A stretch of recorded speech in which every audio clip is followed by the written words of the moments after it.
Muito boa noite, seja bem-vindo a mais uma edição do Jornal 10. Vamos às manchetes. O Primeiro-Ministro cabo-verdiano e homólogo húngaro criam linha de crédito destinado à mobilização de água para a agricultura.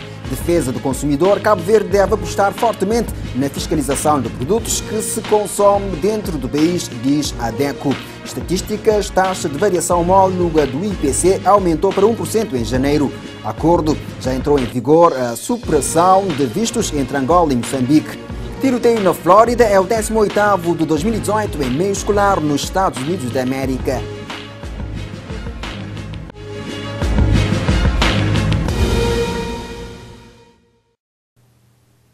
Uma vez mais, boa noite. O Primeiro-Ministro realiza uma visita de uma semana à Hungria e Bulgária, iniciada hoje. Esta visita visa, sobretudo, a criação de uma linha de crédito para a agricultura e reforço da cooperação nos domínios da cultura e educação.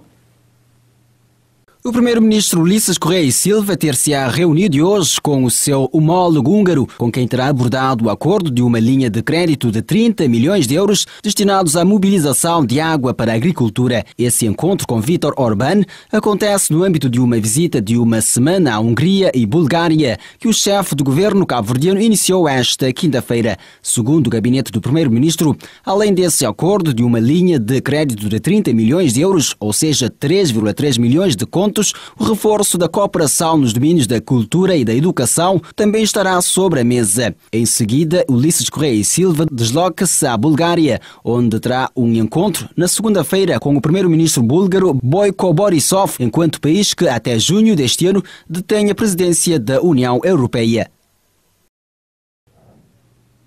A Câmara Municipal da Praia inaugurou hoje uma nova forma de conservar o lixo. Trata-se de contentores subterrâneos que irão funcionar como experiência num prazo de 3 meses. A Câmara Municipal da Praia inaugurou hoje na Avenida Santiago, na zona do Palmarejo, contentores subterrâneos. Segundo o vereador do Ambiente e Saneamento, trata-se de uma experiência apresentada pela edilidade praense que possivelmente poderá ser expandida para outros cantos da capital. Em relação ao lixo, o Palmarejo é a zona que mais solicita a Câmara. Então estamos a fazer a experiência exatamente numa zona em que tem muito lixo, porque não vamos fazer experiência numa zona que tem pouco lixo, depois, quando levarmos para uma zona que tem muito lixo, não vai dar. É muito melhor fazer a experiência numa zona com muito lixo e ir para uma zona com menos lixo. Então, exatamente por isso, estamos a fazer as experiências aqui no Palmarejo e na avenida principal, que é a Avenida de Santiago. Esta iniciativa da autarquia praense, além de resolver os problemas de lixo existentes na cidade, poderá ser vista como uma maneira de embelezar. Desde que chegamos à Câmara, que estamos a tentar ver formas de solucionar o problema de lixo. E um dos maiores problemas do lixo é a colocação de contentor. As pessoas vão mexer no lixo, os cães abandonados também mexem no lixo, então estamos a tentar fazer com que isso não aconteça. As pessoas mexerem no lixo e também fazer com que o contentor passe a ser um elemento decorativo da cidade. Sabe-se que esta iniciativa, MAD em Cabo Verde, feita entre a Câmara Municipal da Praia e a empresa Expoarte, por enquanto funcionará como experiência e, dependendo do resultado, outras zonas poderão também ser contempladas. O presidente da ADECO, António Silva, numa entrevista à TVER, afirma que o país deve apostar fortemente nas fiscalizações dos produtos que se consomem. Assegura ainda que a fiscalização deve ser feita não só nos produtos alimentares, mas também, por exemplo, combustíveis, para saber da sua qualidade. Uma das preocupações que a ADECO tem, segundo seu presidente, é com a qualidade do produto que se consome no país. Salienta que é preciso investir fortemente para que se consiga atingir a meta desejada, porque, como diz, a IGAI precisa ainda de melhorar o seu desempenho. Precisa melhorar imensamente o seu desempenho, precisa ser alargado, porque a fiscalização, por exemplo, no caso de IGAI, na prática, praticamente se limita à cidade da Praia, Mindelo alguma coisinha, nos outros muito pontualmente. Não há uma fiscalização sistemática em todas as ilhas, nos municípios. Não é isto. Claro que há as câmaras municipais, mas também têm muitas deficiências. Logo, a fiscalização no geral é muito deficiente. É um passo importante, a IGAI está a fazer um trabalho relevante, mas falta imenso por fazer. António Silva salienta que o consumidor também tem um papel relevante na fiscalização dos produtos. Mas, segundo diz, só faz sentido quando as autoridades começarem a tomar medidas sérias. Mas aqui também o consumidor, enquanto cidadão, tem um papel enorme. Porque ele poderá ser talvez o melhor fiscal. Mas as autoridades terão que ter capacidade de resposta efetiva. É só perguntar quando é que uma grande empresa foi seriamente penalizada. Uma grande empresa. É complicado, não é? Para o presidente da ADECO, quando se fala em fiscalização e controle de qualidade dos produtos, não se está a cingir somente nos produtos alimentares. É muito mais além. E a fiscalização não é só de produtos alimentares, é de tudo. O controle. Água, inclusive, mas não só de produtos alimentares. Até o controle da qualidade dos combustíveis. Por exemplo, aqui nós não temos controle de qualidade de combustível efetivo. A qualidade dos combustíveis em Cabo Verde, apesar de estarmos a pagar um valor exagerado, a qualidade é muito duvidosa. E há que se melhorar os parâmetros.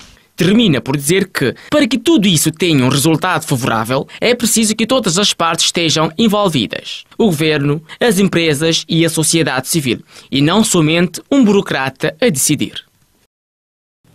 O índice de preços no consumidor registrou em janeiro um aumento de 1% em relação ao dezembro do ano passado. Os dados foram divulgados esta manhã pela INE. Conforme dados avançados esta manhã pelo Instituto Nacional de Estatística de Cabo Verde, de acordo com a Nação, a variação homóloga do IPC, Índice de Preços do Consumidor, em janeiro foi de 1%, o que representa uma taxa superior ao registrado no mês anterior em 0,7 pontos percentuais. Já o Índice de Inflação Subjacente, índice total incluindo energia e produtos alimentares não transformados, registrou uma variação homóloga de 0,2%, valor superior a 0,2 pontos percentuais ao registrado em dezembro de 2017. Quanto à variação mensal do IPC, foi 0%, 0,4% do mês anterior e menos 0,7% em janeiro de 2018. No que toca à variação média dos últimos 12 meses, o INE avança que fixou-se em 0,9%, taxa superior em 0,1 ponto percentual a registrada no mês anterior. O escritor Luís Romano e a Marinha do Brasil foram condecorados hoje pelo governo com a medalha de Ordem de Mérito Cultural a bordo da fragata Independência no Porto da Praia. Luís Romano, natural de Santo Antão, foi distinguido com a Medalha de Mérito Cultural de primeiro grau a título póstumo pelo grande contributo que deu na construção da identidade e a força da história da nação. A Biblioteca Nacional de Cabo Verde recebeu o acervo do escritor cabo-verdiano Luís Romano com a repatriação de mais de 1.200 itens da cidade brasileira de Natal, onde viveu grande parte da sua vida. Um momento histórico para Cabo Verde, segundo o Ministro da Cultura e das Indústrias Criativas. Luís Romano é um corpo enorme estendido entre as ilhas de Cabo Verde e Brasil. Muito mais que futebol e carnaval, é Luís Romano a ponte que nos une. E ver o regresso da sua obra, da sua biblioteca às ilhas, é cumprir uma missão, é cumprir esse pacto que o destino quis que fosse corporizado pela pessoa, pela história de Luís Romano. Eu não tenho nenhumas dúvidas em dizer que hoje cumpre-se um momento histórico para a literatura, para as artes, para a cultura de Cabo Verde. Por sua vez, o embaixador do Brasil em Cabo Verde também enaltece o papel do escritor na união de Cabo Verde e Brasil. Ter vivido no Brasil toda a sua vida, ou melhor, uma boa parte dela, é prova da amizade e afeto que ele dedicou à relação entre esses dois povos. Radicado no Brasil desde os anos 60, Luís Romano morreu a 22 de janeiro de 2010 na cidade do Natal. Nascido em 1922 na vila da Ponta do Sol, ilha de Santo Antão, Romano lutou-se para combater pela independência de Cabo Verde. Deixa uma vasta obra da qual consta o romance Famintos, Romance de um Povo, seu livro mais conhecido, que retrata a tragédia do povo cabo-verdiano durante o período da fome dos anos 40. O cabo-verdiano Giannini continua em grande no futebol mexicano. O avançado fez mais uma hat-trick e segue-se isolado na lista de melhores marcadores na competição.